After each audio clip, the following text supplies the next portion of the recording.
ಕೋಲಾರದಂತೆ ಕಾಂಗ್ರೆಸ್ಗೆ ಚಿಕ್ಕಬಳ್ಳಾಪುರವೂ ಕೂಡ ಕಗ್ಗಂಟಾಗಿದೆ. ಚಿಕ್ಕಬಳ್ಳಾಪುರ ಕಾಂಗ್ರೆಸ್ ಟಿಕೆಟ್ ಯಾರಿಗೆ ಕೊಡಬೇಕು ಅನ್ನುವಂಥ ಗೊಂದಲ ಹಾಗೆ ಮುಂದುವರೆದಿದೆ.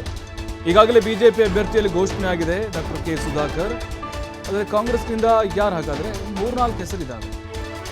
ಸಿಂಗಲ್ ನೇಮನ್ನು ಕಳಿಸಿಕೊಡಲಾಗಿತ್ತು, ಆದರೆ ಹೈಕಮಾಂಡ್ ಮಟ್ಟದಲ್ಲಿ ಅವರು ಲಾಬಿ ಮಾಡ್ತಿದ್ದಾರೆ. ಈಗ ವೀರಪ್ಪ ಮೊಯ್ಲಿಗೂ ರಕ್ಷಾ ರಾಮಯ್ಯಗೂ ಹಾಗಾದರೆ ಕೈ ಟಿಕೆಟ್, ಸ್ಥಳೀಯರಿಗೆ ಟಿಕೆಟ್ ನೀಡಿದರೆ ಸೂಕ್ತ ಅಂತ ಹೇಳಿದ್ದಾರೆ ಶಾಸಕ ಸುಬ್ಬಾರೆಡ್ಡಿ. ನನಗೆ ಟಿಕೆಟ್ ನೀಡದಿದ್ರೆ ನಾನು ರಾಜೀನಾಮೆ ಕೊಡ್ತೀನಿ ಅಂತ ಶಿವಶಂಕರ ರೆಡ್ಡಿ ಅವರು ಮಾತು. ಮೊಯ್ಲಿ, ಶಿವಶಂಕರ ರೆಡ್ಡಿ, ರಕ್ಷಾರಾಮಯ್ಯ ಮೂವರಲ್ಲಿ ಯಾರಿಗೆ ಟಿಕೆಟು? ಕುತೂಹಲ ಮೂಡಿಸಿದೆ ಚಿಕ್ಕಬಳ್ಳಾಪುರ ಕ್ಷೇತ್ರದ ಟಿಕೆಟ್ ಫೈನಲ್ ವಿಚಾರ. ರಕ್ಷಾರಾಮಯ್ಯ ಸಿಂಗಲ್ ನೇಮ್ ಹೋಗಿತ್ತು, ಆದರೆ ವೀರಪ್ಪ ಮೊಯ್ಲಿ ಹೈಕಮಾಂಡ್ ಮಟ್ಟದಲ್ಲಿ ಲಾಬಿಯನ್ನು ಮಾಡ್ತಿದ್ದಾರೆ.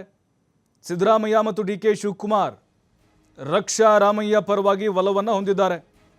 ಬಹುತೇಕವಾಗಿ ಅವರಿಗೆ ಟಿಕೆಟ್ ಅಂತ ಹೇಳಲಾಗ್ತಾ ಇತ್ತು. ಅವ್ರಿಗೆ ಕೊಡುವಂಥ ಸಾಧ್ಯತೆಗಳಿದ್ದಾವೆ. ವೀರಪ್ಪ ಮೊಯ್ಲಿ ಕೂಡ ನಿರಂತರವಾಗಿ ಪ್ರಯತ್ನ ಮಾಡ್ತಾ ಇದ್ದಾರೆ. ಬಟ್ ಬಹುಶಃ ನಮ್ಗನ್ನಿಸ್ತಾ ಇದೆ ವೀರಪ್ಪ ಮೊಯ್ಲಿಗೆ ಟಿಕೆಟ್ ಕಷ್ಟ ಅಂತ.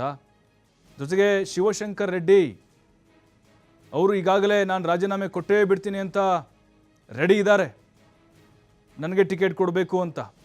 ಸುಬ್ಬಾರೆಡ್ಡಿ ಹೇಳಿದ್ದಾರೆ ಸ್ಥಳೀಯರಿಗೆ ಟಿಕೆಟ್ ಕೊಡಬೇಕು ಅಂತ. ಈಗ ನೋಡಿ, ರಕ್ಷಾರಾಮಯ್ಯ ಕೂಡ ಬೆಂಗಳೂರವರು. ವೀರಪ್ಪ ಮೊಯ್ಲಿ ಕಳೆದ ಬಾರಿ ಆಯ್ಕೆಯಾಗಿದ್ದರು, ಅಂದರೆ 2014ರಲ್ಲಿ 19ರಲ್ಲಿ ಬಚ್ಚೇಗೌಡರು ಆಯ್ಕೆಯಾದರು. ಬಟ್ ಈಗ ಈ ಕಗ್ಗಂಟು ಕೋಲಾರದಂಗೆ ಜಾಸ್ತಿ ಆಗುವ ಸಾಧ್ಯತೆಗಳಿದ್ದಾವೆ. ಮತ್ತಷ್ಟು ಮಾಹಿತಿ ಸುರೇಶ್ ಬಾಬು ನೀಡ್ತಾರೆ. ಸುರೇಶ್ ಬಾಬು, ಒಂದು ಕಡೆ ಕೋಲಾರ ಕಗ್ಗಂಟು, ಇನ್ನೊಂದು ಕಡೆ ಚಿಕ್ಕಬಳ್ಳಾಪುರದ ಗೊಂದಲ ಹಾಗೆ ಮುಂದುವರೆದಿದೆ. ಫೈನಲಿ ಯಾವ ಲೆಕ್ಕಾಚಾರದ ಮೇಲೆ ಅಭ್ಯರ್ಥಿ ಆಯ್ಕೆ ಆಗ್ಬೋದು? ಈ ಒಂದು ಅಸಮಾಧಾನ ಶಮನ ಮಾಡೋಕ್ಕಾಗ್ಬೋದಾ ಅವ್ರಿಗೆ? ಪ್ರಭು, ಚಿಕ್ಕಬಳ್ಳಾಪುರ ಮತ್ತು ಕೋಲಾರದಲ್ಲಿ ಕಾಂಗ್ರೆಸ್ ಅಭ್ಯರ್ಥಿಗಳನ್ನ ಆಯ್ಕೆ ಮಾಡುವಂತದ್ದು ಕಾಂಗ್ರೆಸ್ ನಾಯಕರಿಗೆ ದೊಡ್ಡ ತಲೆನೋವಾಗಿ ಪರಿಣಮಿಸಿದೆ. ಈ ಕೋಲಾರದಲ್ಲಿ ಏನು ಬೆಂಗಳೂರು ಗ್ರಾಮಾಂತರ ಜಿಲ್ಲೆ ಆಹಾರ ಸಚಿವ ಮತ್ತು ಉಸ್ತುವಾರಿ ಸಚಿವ ಆಗಿರ್ತಕ್ಕಂಥ KH ಮುನಿಯಪ್ಪ ಅವರ ಅಳಿಯ ಚಿಕ್ಕಪೇದಣ್ಣ ಅವ್ರಿಗೆ ಕೊಡಿಸ್ಬೇಕು ಅಂತೇಳಿ KH ಮುನಿಯಪ್ಪ ದೊಡ್ಡ ಮಟ್ಟದಲ್ಲಿ ಲಾಬಿ ಮಾಡ್ತಾ ಇದ್ದಾರೆ. ಜೊತೆಗೆ 7 ಸಲ ಕೋಲಾರದ ಸಂಸದರಾಗಿ ಕೆಲಸ ಮಾಡಿರ್ತಕ್ಕಂಥ KH ಮುನಿಯಪ್ಪ ನೀವೇ ನಿಲ್ಬೇಕು ಅಂತ ಹೇಳಿದಾಗ, ನಾನು ದೇವನಹಳ್ಳಿ ಶಾಸಕನಾಗಿದ್ದೀನಿ ಮತ್ತು ಆಹಾರ ಸಚಿವನಾಗಿದ್ದೀನಿ, ತುಂಬಾ ಈ ತರ ಮಾಡಿದ್ರೆ ಅಧಿಕಾರಕ್ಕಾಗಿ KH ಮುನಿಯಪ್ಪ ಇದೆಲ್ಲ ಮಾಡಿದ್ದಾರೆ ಅಂತಕ್ಕಂಥ ಆರೋಪ ಬರುತ್ತೆ. ಆದ್ರಿಂದ ನಮ್ಮ ಕುಟುಂಬಕ್ಕೆ ಕೊಟ್ರೆ ನಾನು ಗೆಲ್ಸ್ಕೊಂಡ್ ಬರ್ತೀನಿ ಅಂತ ಹೇಳಿ ಹೈಕಮಾಂಡ್ಗೆ ಈ KH ಮುನಿಯಪ್ಪ ಭರವಸೆ ಕೊಟ್ಟಿದ್ದಾರಂತೆ. ಆ ಹಿನ್ನೆಲೆಯಲ್ಲಿ ಕೋಲಾರದ ಏನೋ ಅಭ್ಯರ್ಥಿ ಆಯ್ಕೆ KH ಮುನಿಯಪ್ಪ ಬಣ ಮತ್ತು ರಮೇಶ್ ಕುಮಾರ್ ಅವರ ಬಣದ ನಡುವೆ ದೊಡ್ಡ ತಿಕ್ಕಾಟವಾಗಿ ಪರಿಣಮಿಸಿದೆ.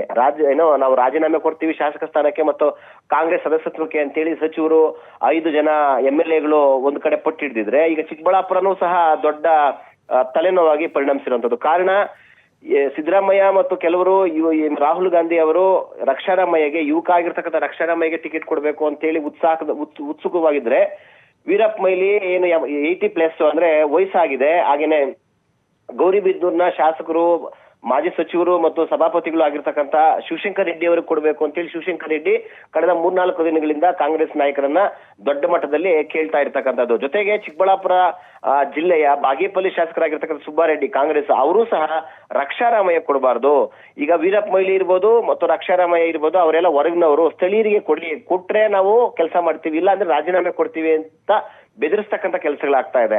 ಒಂದ್ ಕಡೆ ಶಿವಶಂಕರ್ ರೆಡ್ಡಿ, ಆಮೇಲೆ ಈಗ ಸುಬ್ಬಾರೆಡ್ಡಿ ಅವರು ಸ್ಥಳೀಯರಿಗೆ ಕೊಡಬೇಕು ಅಂತೇಳಿ, ಅಂದ್ರೆ ಶಿವಶಂಕರ್ ರೆಡ್ಡಿಗೆ ಕೊಡಬೇಕು ಅಂತೇಳಿ ಸುಬ್ಬಾರೆಡ್ಡಿ ಅವರು ವಾದ. ಇನ್ನೊಂದ್ ಕಡೆ ವೀರಪ್ಪ ಮೊಯ್ಲಿ ಅವರು, ನನಗೆ ಸೀನಿಯಾರಿಟಿ ಇದೆ, ನಾನು ಪ್ರಧಾನಮಂತ್ರಿಗಳನ್ನ ಸಂಸತ್ತಲ್ಲಿ ಪ್ರಶ್ನೆ ಮಾಡ್ತೀನಿ, ಆ ಚಾಕಚಕ್ಯತೆ ಇದೆ, ಭಾಷೆ ಇದೆ, ಅನುಭವ ಇದೆ, ಆದ್ರಿಂದ ನನ್ನನ್ನ ಕ್ಷೇತ್ರದ ಜನ ಗೆಲ್ಲಿಸ್ತಾರೆ. ಚಿಕ್ಕಬಳ್ಳಾಪುರ ಕ್ಷೇತ್ರದ 8 ವಿಧಾನಸಭಾ ಕ್ಷೇತ್ರಗಳಲ್ಲಿ ಕಾಂಗ್ರೆಸ್ನ 5 ಶಾಸಕರಿದ್ದಾರೆ. 5 ಶಾಸಕರು ಇರೋದ್ರಿಂದ ಗೆಲ್ತಕ್ಕಂಥ ಸಾಧ್ಯತೆ ಜಾಸ್ತಿ ಇದೆ. ಆದ್ರಿಂದ ಈ ಒಂದ್ಸಲ ನನಗೆ ಅವಕಾಶ ಕೊಡಿ, ಇಲ್ಲದೆ ಹೋದ್ರೆ ನಾನು ತುಂಬಾ ನೀವು ಅಂದ್ರೆ ಪಕ್ಷ ಕೆಟ್ಟ ಪರಿಸ್ಥಿತಿ ಎದುರಿಸಬೇಕಾಗುತ್ತೆ ಅಂತ ಹೇಳಿ ಅವರು ಸಹ ವಾರ್ನ್ ಕೊಟ್ಟಿರುವಂತದ್ದು. ಇನ್ನೊಂದ್ ಕಡೆ ರಕ್ಷಾರಾಮಯ್ಯ, MS ರಾಮಯ್ಯ ಅವರ ಮೊಮ್ಮಗ ಆಗಿರ್ತಕ್ಕಂಥ ಸೀತಾರಾಮರವರ ಮಗ ರಕ್ಷಾರಾಮಯ್ಯ ಕಳೆದ 1 ವರ್ಷದಿಂದ ಚಿಕ್ಕಬಳ್ಳಾಪುರ ಕ್ಷೇತ್ರದಲ್ಲಿ ನಿರಂತರವಾಗಿ ಜನಸಂಪರ್ಕ ಹೊಂದುತ್ತಾ, ವಾಟ್ಸಪ್ ಗ್ರೂಪ್ಗಳು ಮಾಡ್ಕೊಳ್ತಾ, ಜನಸಂಪರ್ಕ ಸಭೆಗಳನ್ನ ನಡೆಸ್ತಾ, ಉದ್ಯೋಗ ಮೇಳ, ತಿರಂಗಾ ರ್ಯಾಲಿ, ಬೈಕ್ ರ್ಯಾಲಿಗಳ ಮೂಲಕ ಯುವ ಸಮುದಾಯನ ಸೆಳಿತಕ್ಕಂಥ ಚಾನ್ಸಸ್ ಜಾಸ್ತಿ ಇದೆ. ಒಂದ್ ಕಡೆ ಯುವ ಜನಾಂಗ ರಕ್ಷಾರಾಮಯ್ಯ ಕೊಟ್ರೆ ನಾವು ಸುನಾಯಾಸವಾಗಿ ಗೆಲ್ತೀವಿ, ಅಕಸ್ಮಾತ್ ಏನಾದ್ರು ವೀರಪ್ಪ ಮೊಯ್ಲಿ ಕೊಟ್ರೆ, ಈಗಾಗಲೇ ಬಿಜೆಪಿ ಪಕ್ಷ ಡಾಕ್ಟರ್ ಸುಧಾಕರ್ ಅವರನ್ನ, K ಸುಧಾಕರ್ ಅವರನ್ನ ಅಭ್ಯರ್ಥಿಯನ್ನ ಘೋಷಣೆ ಮಾಡಿದೆ, ಅವರು ಈಸಿಯಾಗಿ ಗೆದ್ಕೊಂಡ್ಬಿಡ್ತಾರೆ. ಆದ್ರಿಂದ ರಕ್ಷಾರಾಮಯ್ಯಗೆ ಕೊಡಬೇಕು ಅಂತ ಹೇಳಿ ಒಂದು ಬಣ ವಾದ ಮಾಡ್ತಾ ಇದೆ. ಹಿರಿಯರ ಬಣ ಮತ್ತು ಈಗ ಯುವಕರ ಬಣ ಎರಡು ಬಣಗಳಾಗಿ ಚಿಕ್ಕಬಳ್ಳಾಪುರನು ಸಹ ಈಗ ದೊಡ್ಡ ಕಾಂಗ್ರೆಸ್ ಅಭ್ಯರ್ಥಿ ಆಯ್ಕೆ ವಿಚಾರದಲ್ಲಿ ದೊಡ್ಡ ತಲೆನೋವಾಗಿ ಹೈಕಮಾಂಡ್ ಪರಿಣಮಿಸಿರುವಂತದ್ದು. ಈ ನಿಟ್ಟಿನಲ್ಲಿ ಹೈಕಮಾಂಡ್ ಏನ್ ನಿರ್ಧಾರ ತೆಗೆದುಕೊಳ್ಳುತ್ತೆ ಅನ್ನೋದೇ ಈಗ ನಮ್ಮ ಮುಂದೆ ಇರತಕ್ಕಂಥ ಪ್ರಶ್ನೆ. ಪ್ರಭು, ಥ್ಯಾಂಕ್ ಯು ಸುರೇಶ್ ಬಾಬು ಮಾಹಿತಿಗಾಗಿ.